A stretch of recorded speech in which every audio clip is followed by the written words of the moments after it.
Lo que ves aquí es a Kenny Lainez y a sus dos amigos siendo arrestados por ICE, la policía migratoria de Estados Unidos. Un oficial los detiene y pregunta si alguno es indocumentado. Uno de ellos responde que sí, y en ese momento lo agarran del cuello y lo someten con fuerza, aunque él mismo ya se había entregado. A otro, que no se estaba resistiendo, simplemente no hablaba inglés y no entendía lo que pasaba, le disparan con una pistola paralizante. Kenny les dice que él nació y creció en Estados Unidos, que tiene derechos, pero el oficial responde: tú aquí no tienes derechos, eres un amigo. Los agentes se ríen. Uno dice: vamos a terminar disparándoles a algunos. Otro celebra que van a recibir un bono de $30,000 por hacer más arrestos. Hoy miles de inmigrantes en Estados Unidos viven con el miedo de que alguien descubra sus orígenes y que eso sea suficiente para que los odien, los lastimen o los deshumanicen. Que su historia, su idioma o el lugar donde nacieron los convierta automáticamente en una amenaza, en un criminal. Y desde una capa de significado podríamos decir que ese mismo miedo, esa experiencia del inmigrante,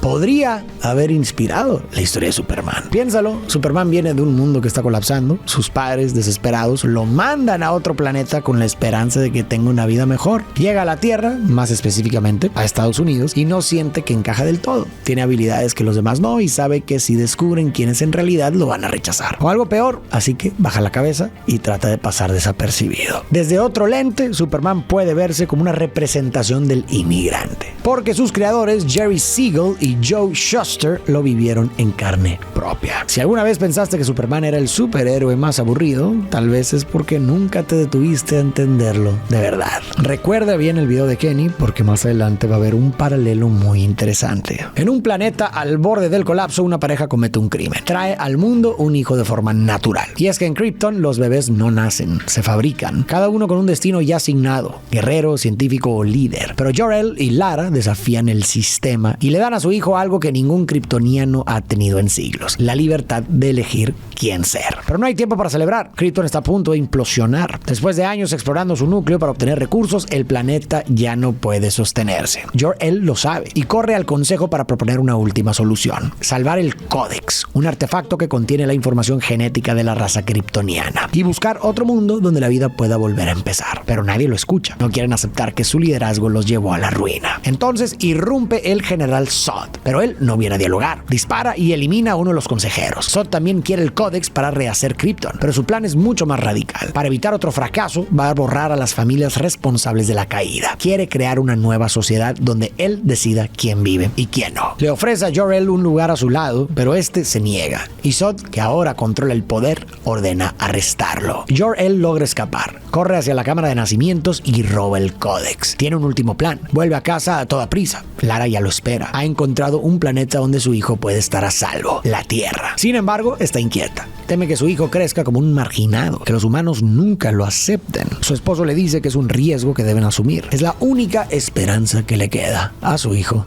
y a su pueblo. Se preparan para lanzar la cápsula. Suben al bebé, colocan una llave con forma de S y cargan el Códex. Justo en ese momento, Zod y sus tropas irrumpen. Exigen que Jor-El les entregue el códice, pero él se niega y le revela que han tenido un hijo de forma natural, libre de forjar su propio destino. Zod, furioso, se lanza contra él. Mientras pelean, Lara activa el lanzamiento y la nave parte hacia su destino. Jor-El no sobrevive. Zod lo elimina y Lara llora sobre el cuerpo de su esposo. El general se acerca y le exige saber a dónde enviaron al niño. Ella lo mira y le responde firmemente: su nombre es Kal, hijo de él, y está donde tú no puedes encontrarlo. De pronto llegan las naves de la Guardia de Krypton. El Consejo ha retomado el control. Zod y sus aliados son arrestados y como castigo los condenan al exilio en la zona fantasma. Pero antes de desaparecer, Zod lanza una última amenaza: encontrará a Kal-El y se vengará. Poco después, Krypton implosiona y a muchos mundos de distancia la cápsula que transporta a Kal-El aterriza en la Tierra, en una granja de Smallville, Kansas. Ahí lo encuentra una pareja, Jonathan y Martha Kent, quienes lo crían como su propio hijo y le dan un nuevo nombre: Clark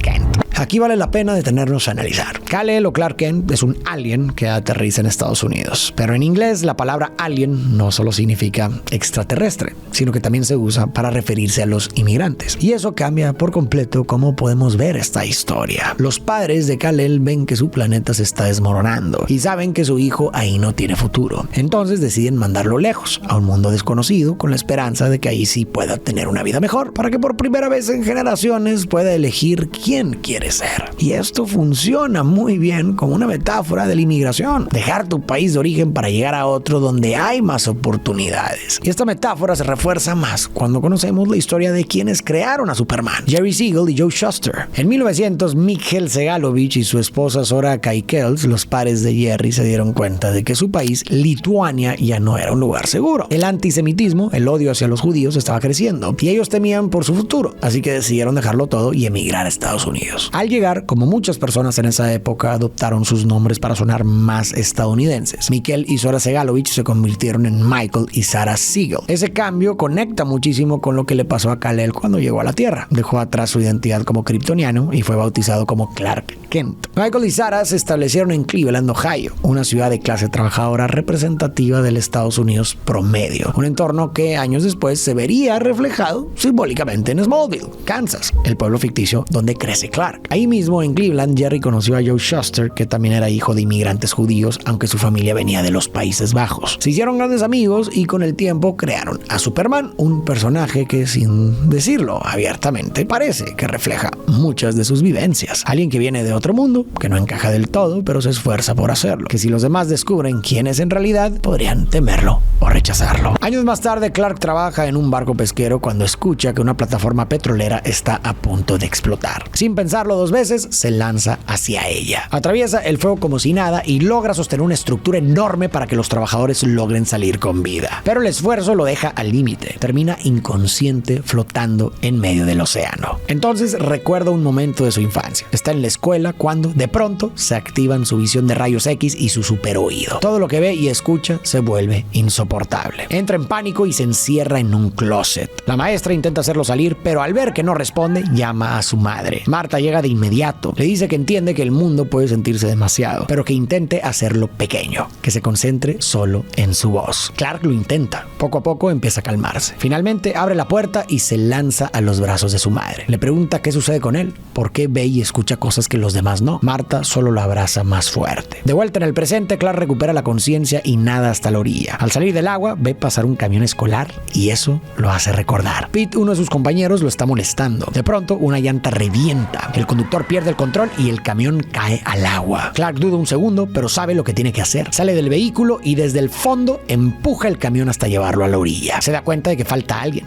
Pete vuelve a sumergirse y lo rescata. Sus compañeros lo miran boquiabiertos. Al día siguiente, la madre de Pete llega a casa de los Kent convencida de que su hijo hizo un milagro. Marta intenta desviar la atención. Le dice que con todo el susto es fácil imaginar cosas que en realidad no pasaron. Jonathan, molesto, le recuerda a Clark que tiene que mantener sus poderes en secreto siempre. Clark le pregunta si entonces debía dejarlos morir. Jonathan responde que tal vez sí, porque si la gente se entera de lo que puede hacer, va a entrar en pánico. Y cuando la gente tiene miedo, hace cosas terribles. Desde el primer cómic de Superman, una parte clave del personaje es que debe ocultar quién es en realidad. Siempre está el temor de que si la gente descubre que viene de otro planeta, reaccionen con miedo y terminen respondiendo con violencia. Y al conocer la historia de sus creadores, ese temor cobra mucho más sentido. Como te mencioné antes, tanto Jerry como Joe eran judíos, y este detalle es muy importante por la época en la que crecieron, cuando el antisemitismo estaba en uno de sus momentos más fuertes. Para entender bien esto, hay que ir más atrás. El rechazo hacia los judíos no empezó en el siglo XX, sino mucho antes. Es un odio muy antiguo y persistente. Desde la Edad Media, cuando el cristianismo se convirtió en la religión dominante en Europa, comenzó a crecer la desconfianza hacia el pueblo judío. Se les veía como una amenaza y cada vez que ocurría una desgracia, como una plaga, una guerra o una crisis económica, se les culpaba diciendo que habían hecho enojar a Dios. Incluso hubo épocas en las que los acusaban de brujería o de hacer pactos con el diablo solo por tener costumbres distintas. Con el tiempo, ese rechazo hacia los judíos se volvió parte del sistema. Las leyes les prohibían tener ciertos trabajos, comprar tierras o incluso vivir dentro de las ciudades. Y si alguien los agredía, muchas veces ni siquiera se castigaba. Ya en el siglo XIX la ciencia empezó a avanzar mucho.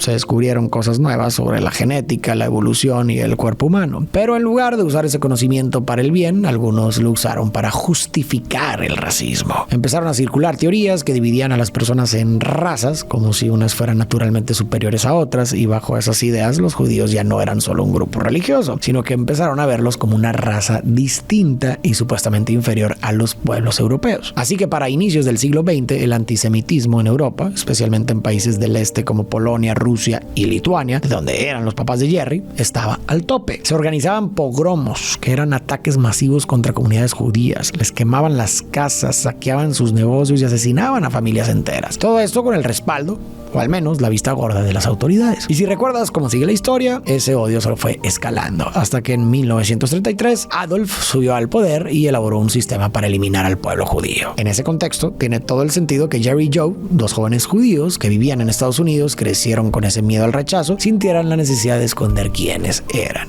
y que eso lo plasmaran en su personaje. Clark se frustra, se pregunta por qué Dios lo hizo así. Jonathan sabe que ya no puede seguir ocultándole la verdad. Lo lleva al sótano de la granja y le enseña la nave en la que Clark llegó de bebé. Le explica que no es de este mundo, no sabe exactamente de dónde viene, pero está seguro de que fue enviado por una razón, y algún día le tocará descubrir cuál es. De vuelta en el presente, Clark está en un bar cuando escucha a unos soldados hablando sobre un objeto extraño que encontraron en el hielo, al norte. De pronto, un hombre empieza a acosar a una mesera. Clark se levanta de inmediato y le pide que se detenga. El tipo se enfurece y le arroja una bebida. Clark se irrita, pero se contiene. Sabe que no puede mostrar su fuerza, así que decide irse. Sin embargo, más tarde, ese mismo tipo sale del bar y encuentra su tráiler completamente destruido. Mientras tanto, Lois Lane, reportera del Daily Planet, llega al Ártico. Los militares le muestran el descubrimiento, un objeto enterrado en el hielo. Pero hay algo extraño. El hielo que lo rodea tiene casi 20,000 años. Esa noche, Lois sale de su tienda y empieza a tomar fotos. De pronto, al hacer zoom, ve a un hombre moviéndose entre las sombras y decide seguirlo. Es Clark, con su visión de calor. Se abre paso y logra entrar al objeto.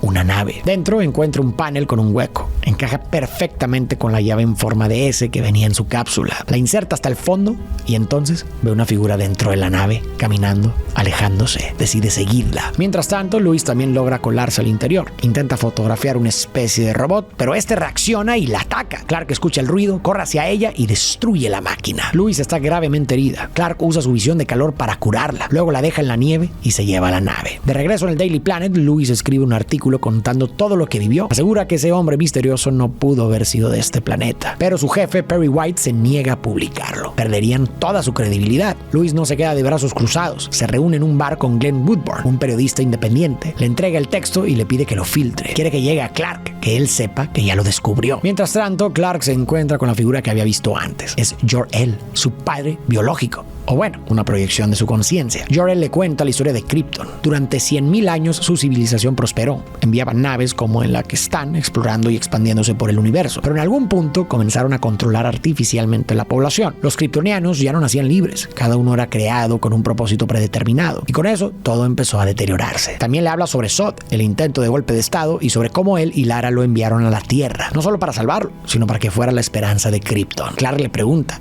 ¿entonces estoy solo? Pero su padre le responde que no, que ahora es hijo tanto de Krypton como de la Tierra y que puede encarnar lo mejor de ambos mundos. Sí, los humanos son distintos a los kryptonianos, pero eso no es una desventaja, al contrario. Con Kal-El guiándolos, pueden evitar repetir los errores de Krypton. Entonces le entrega un traje, azul oscuro con capa roja y una S en el pecho. Aunque en realidad no es una S, es el símbolo de la casa de él y significa esperanza. La creencia de que todos, sin importar de dónde vengan, pueden usar su poder para el bien. Clark le pregunta por qué es tan diferente de los demás humanos. Jor-El le explica: el sol de la Tierra es más joven y más brillante que el de Krypton. Sus células han absorbido esa radiación, fortaleciendo sus músculos, su piel y sus sentidos. Es mucho más fuerte de lo que jamás imaginó, pero hay una sola forma de saber cuán fuerte es: seguir probando sus límites. Clark se pone el traje, sale de la nave, se prepara, da un enorme salto y vuela tan rápido que rompe la barrera del sonido. En su mente resuenan las palabras de su padre: le darás a la gente de la Tierra un ideal por el cual luchar. Al principio te rechazarán, pero con el tiempo los inspirarás a ser más de lo que eran. Aquí voy a hacer una pausa. Esta parte del trasfondo de Krypton, eso de controlar artificialmente a la población y de borrar lo diferente, me llamó mucho la atención, sobre todo considerando el contexto de los creadores de Superman. En Europa, de donde venían las familias de Jerry y Joe, como dije, empezaban a imponerse ideas muy parecidas impulsadas por el régimen de Adolf. Los alemanes querían que toda la sociedad encajara en el ideal ario, lo que implicaba tener rasgos nórdicos como piel blanca, cabello rubio y ojos claros, y una ascendencia que según ellos debía ser pura y exclusivamente alemana. También exigían ciertas cualidades físicas como fuerza física, porque buscaban una población que encajara con su visión de una raza fuerte y dominante. Y quienes no cumplían con ese modelo eran perseguidos, en muchos casos eliminados: judíos, homosexuales, gitanos, personas con discapacidad, entre otros. En este sentido, tanto en la Alemania de Adolf como en Krypton, la lógica era moldear a la población según un estándar perfecto y borrar todo lo que se saliera de él. Ahora bien, este detalle del control artificial de la población en Krypton no estaba en los cómics originales de Jerry Joe. Se agregó décadas después, alrededor de los años 70. Aún así, funciona como reflejo de la historia de los propios creadores. Pero bueno, más allá de este paralelo puntual, el rechazo a lo diferente siempre ha estado en el centro de la historia de Superman. A veces se manifiesta en Smallville, otras en Krypton y otras a través de la prensa o de instituciones como el gobierno y el ejército. Y conociendo la historia de Jerry Joe, quizá eso no haya sido casualidad. Quizás influenciados por su propia experiencia, quisieron mostrar que aunque una persona venga de otro lugar y sea rechazada por ello, puede tener mucho que aportar. Y quizás lo más increíble es que al crear a Superman, Jerry y Joe lo demostraron. Porque a través de su personaje le dieron al mundo un símbolo que hasta hoy sigue representando esperanza para millones de personas. Y eso también conecta con lo que acabamos de ver en la escena entre Jor-El y Clark. Por primera vez alguien le dijo a Clark que venir de otro mundo podía ser una fortaleza porque su diferencia le daba una mirada única que podía ponerse al servicio de los demás. Y si seguimos leyendo a Clark como una metáfora del inmigrante,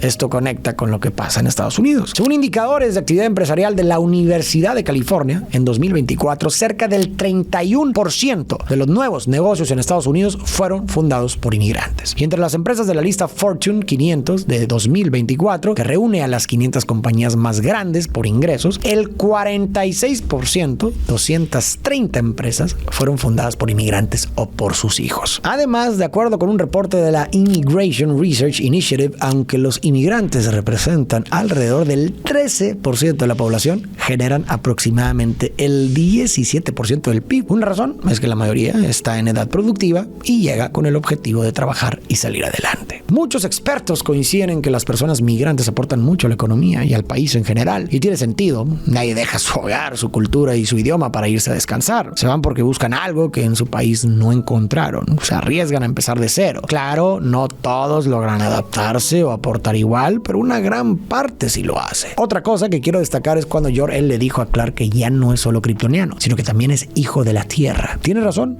nació en otro planeta, pero su vida está aquí. Aún así le advirtió que muchos lo iban a rechazar, no por lo que hiciera, sino por de dónde viene. Eso nos conduce inevitablemente al tema de la discriminación que enfrentan millones de inmigrantes, que veremos en un momento. Y creo que eso es justo lo que se plantea aquí. La inmigración también necesita cierto control. No se trata de abrir las puertas a todo el mundo sin más, porque eso podría generar caos. Eso es otro tema. Lo que se critica aquí es la discriminación, la deshumanización y la criminalización.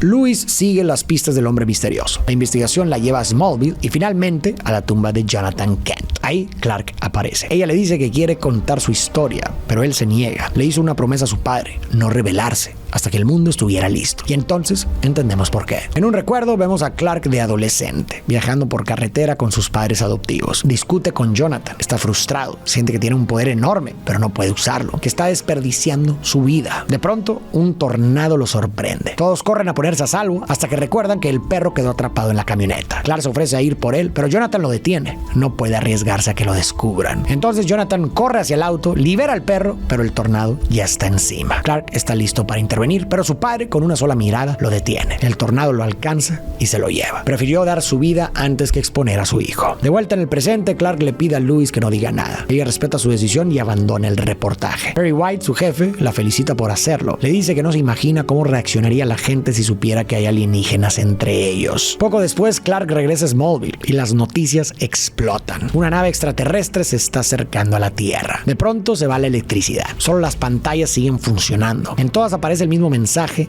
una y otra vez: no están solos. Es el general Zod, Exige que entreguen a Kal-El en un plazo de 24 horas o destruirá la Tierra. Les dice, es un individuo que ha intentado integrarse. Puede parecer uno de ustedes, pero no lo es. Al día siguiente, Glenn Woodburn, el periodista independiente a quien Lewis le había compartido su artículo, la expone públicamente. Dice que ella sabe quién es Kal-El. El FBI va tras ella. Lewis intenta escapar, pero es arrestada. Mientras tanto, Clark busca al pastor de su pueblo. Le dice que está considerando entregarse, pero no confía en que Zod cumpla su palabra y deje la Tierra en paz. Y al mismo tiempo, duda si la humanidad está lista para aceptarlo. El pastor lo mira y responde, a veces hay que dar un salto de fe. Clark lo entiende. Se pone el traje, vuela directo a una base militar y se entrega. Los soldados se alteran, lo reciben con tanques, escopetas y lanzagranadas. Le ponen esposas y aunque Clark podría romperlas en cualquier momento, no se resiste. Sabe que eso los hace sentir más seguros. Les aclara que no viene a causar daño. El doctor Emil Hamilton le dice que aún así deben ser cautelosos. No saben si podría estar portando alguna enfermedad alienígena. Clark responde, llevo 33 años viviendo en la Tierra. Nunca he contagiado a nadie de nada. ¿Recuerdas el video de Kenny Lainez? Uno de sus amigos dijo que era indocumentado, se entregó en paz sin resistirse y aún así lo tomaron del cuello y lo sometieron con fuerza. Podemos hacer un paralelo con esta escena. Clark también se entregó por voluntad propia, no dijo ni hizo nada agresivo y aún así lo rodearon con armas, lo esposaron y lo trataron como si fuera peligroso. En ambos casos hubo violencia, no por lo que hicieron, sino por de dónde vienen. Eso es criminalizar al inmigrante. Tratar como delincuente a alguien por cruzar una frontera, por hablar otro idioma o incluso por parecer de otro lugar. Detenciones y castigos sin el debido proceso, como pasó con Kenny. Y es paradójico en un país como Estados Unidos, construido por inmigrantes de todo el mundo. Primero estaban los pueblos originarios, Navajo, Apache, Cherokee, entre muchos otros. Vivían aquí miles de años antes de que existiera algo llamado Estados Unidos. Luego llegaron europeos, españoles, franceses y británicos. Con ellos trajeron a millones de personas africanas esclavizadas. Hacia mediados del siglo XIX llegaron irlandeses, alemanes y chinos. A finales de ese siglo, italianos, polacos, rusos, griegos, húngaros y comunidades judías. Mientras tanto, Estados Unidos le quitó a México más de la mitad de su territorio. California, Texas, Nuevo México, Arizona, Utah y Nevada. Los mexicanos no cruzaron la frontera